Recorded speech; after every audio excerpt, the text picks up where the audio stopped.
Gelombang tinggi mencapai hingga 30 meter bergerak dengan kecepatan 360 km per jam. Kapal-kapal besar terhempas ke daratan. Korban jiwa bergelimpangan di mana-mana.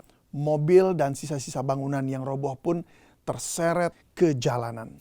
Gempa berkekuatan magnitudo 9,1 akhir Desember 2004 lalu mengubah kehidupan masyarakat Aceh.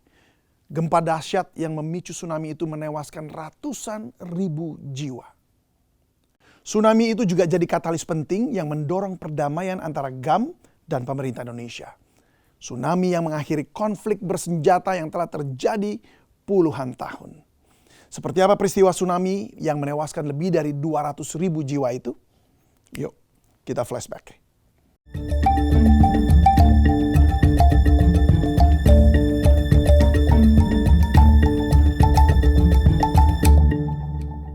Minggu 26 Desember 2004, di tengah tenangnya pagi, masyarakat Aceh tiba-tiba digemparkan gempa tektonik berkekuatan 9,1 magnitudo. Getaran gempa dirasakan begitu luas sepanjang 1.300 km dan berlangsung selama 10 menit lamanya. Tanah berguncang keras membuat orang-orang berlari keluar rumah. Mereka tidak mengira gempa yang sangat kuat itu adalah awal dari bencana yang lebih dahsyat. Beberapa menit setelah gempa, air laut surut dengan cepat. Perahu-perahu yang biasanya terkait di pantai mendadak kandas.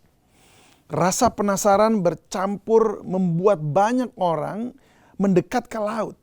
Mereka tidak menyadari bahwa surutnya air laut adalah pertanda datangnya gelombang raksasa.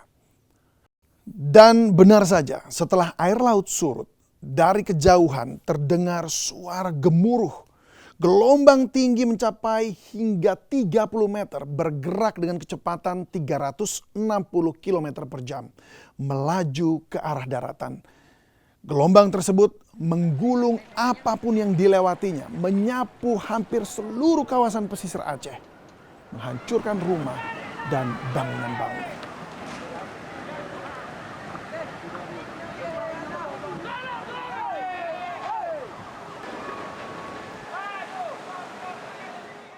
Seketika orang-orang pun habis lenyap terseret arus deras.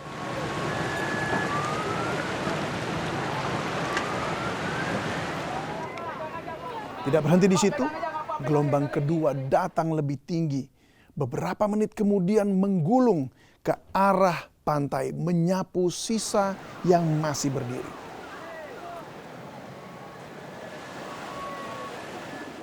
Kapal-kapal besar terhempas ke daratan.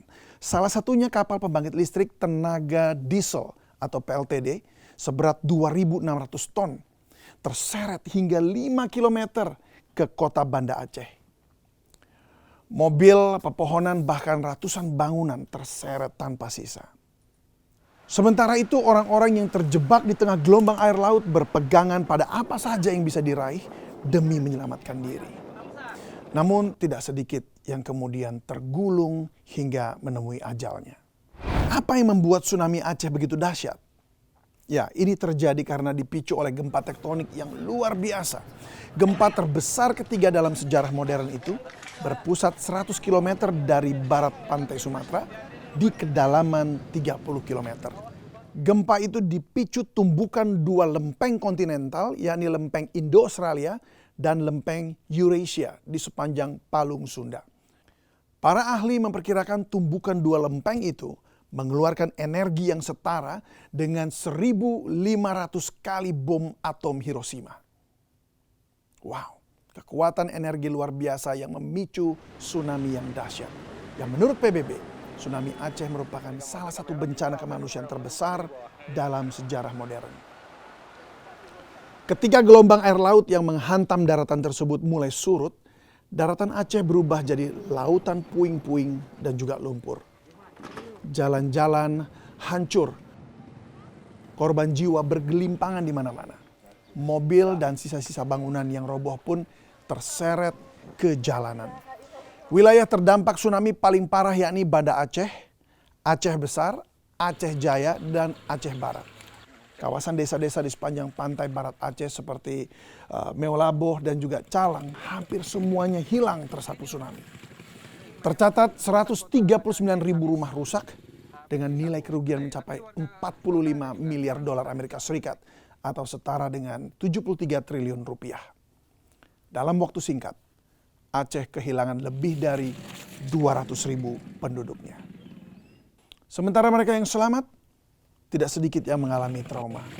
Mereka tidak bisa tidur setiap kali mereka mendengar suara ombak. Bahkan anak-anak mereka takut ketika hujan deras turun. Akibat dihantam tsunami dahsyat, perekonomian Aceh lumpuh total. Pasar hancur, bangunan sekolah hilang, rumah sakit dipenuhi dengan korban-korban luka dan ratusan ribu jiwa kehilangan nyawa. Puluhan ribu anak-anak tiba-tiba berubah status jadi yatim piatu. Beberapa hari pasca dihantam tsunami, Banda Aceh yang semula jadi kota mati mendadak ramai dipenuhi tentara dan pekerja kemanusiaan nasional serta asing. Front Pembela Islam atau FPI yang pada waktu itu masih eksis jadi salah satu lembaga kemanusiaan yang bergerak cepat memulasarakan korban jiwa yang mereka temui di lokasi bencana. Respon kemanusiaan dari berbagai negara datang, bahkan dari seluruh dunia, termasuk dari Amerika Serikat yang mengirimkan kapal induk Abraham Lincoln, serta bantuan kemanusiaan untuk membantu rekonstruksi Aceh. Selain itu, sederet negara asing mulai dari Belanda, Jerman, Jepang, Inggris, hingga Arab Saudi dan Kuwait juga ikut dalam memberikan beragam bantuan kemanusiaan.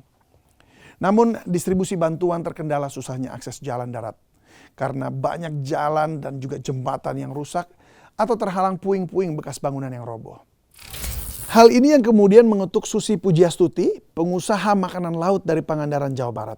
Dengan merogoh uang pribadi sebesar 400 juta rupiah, Susi menerjunkan pesawat Cessna miliknya untuk membantu misi kemanusiaan di Aceh selama 2 minggu. Pesawat itu sebenarnya sehari-hari digunakan untuk mengirim lobster dan ikan segar, serta produk laut lainnya dari Pangandaran ke Jakarta.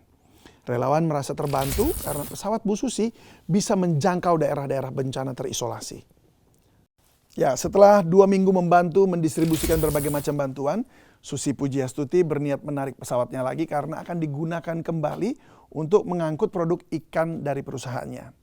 Namun salah satu NGO ingin tetap menggunakan pesawat milik Susi Pujiastuti untuk mengirimkan bantuan dan sukarelawan di Aceh. Mereka bersedia menyewa pesawat milik Susi.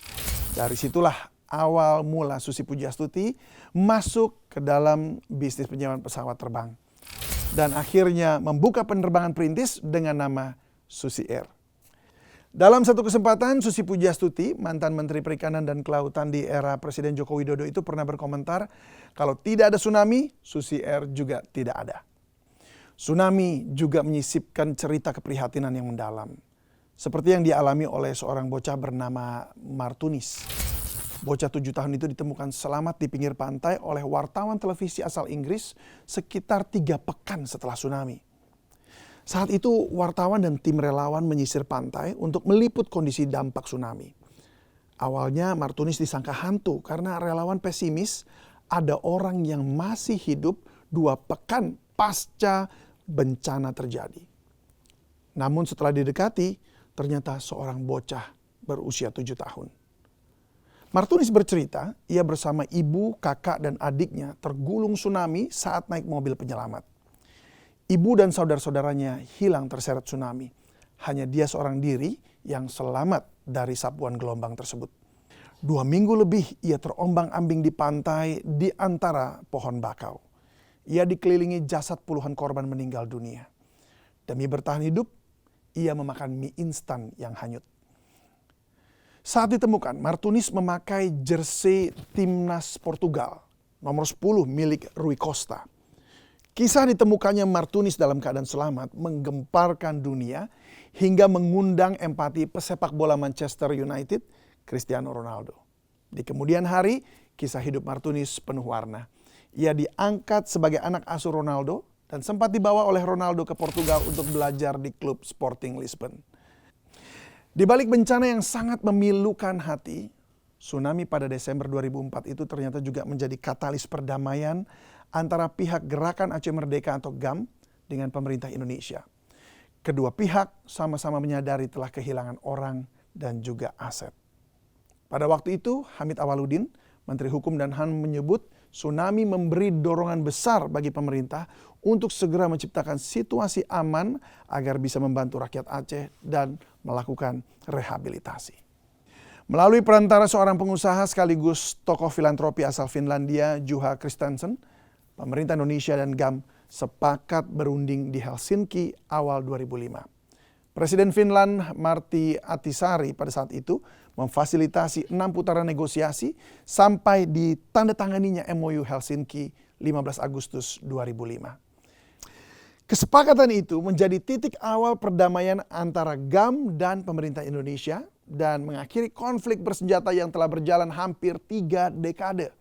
Dan Indonesia sepakat menarik pasukan non-organik TNI dan rakyat Aceh diberikan hak membentuk partai politik lokal. 2 dekade pasca tsunami, Aceh telah bangkit kembali. Jejak bencana diabadikan menjadi sebuah museum sebagai pengingat abadi bagi generasi penerus. Anak-anak muda terutama para pelajar diberikan pemahaman dan literasi tentang tanggap bencana. Sementara sistem peringatan dini tsunami juga disiapkan, yakni dengan memasang sensor bawah laut agar tragedi serupa tidak lagi menelan korban begitu banyak. Dan ini tidak hanya jadi pengingat bagi warga Aceh semata. Ingat, wilayah Indonesia tempat tinggal kita sehari-hari ternyata berada di atas lempeng samudra dan lempeng benua yang terus bergerak dan sewaktu-waktu bisa memicu terjadinya bencana. Tsunami Aceh 2004 adalah luka sejarah. Bencana itu mengingatkan pada kita betapa rapuhnya manusia di hadapan alam. Dan bencana maha dahsyat itu juga memberikan pelajaran penting bagi kita. Bahwa kehidupan bisa berubah dalam waktu sekejap. Tapi semua itu dapat berlalu dengan solidaritas dan juga kepedulian antara sesama yang jadi kunci kekuatan terbesar untuk bangkit bangsa Indonesia. Saya David Silahoy. Sampai jumpa.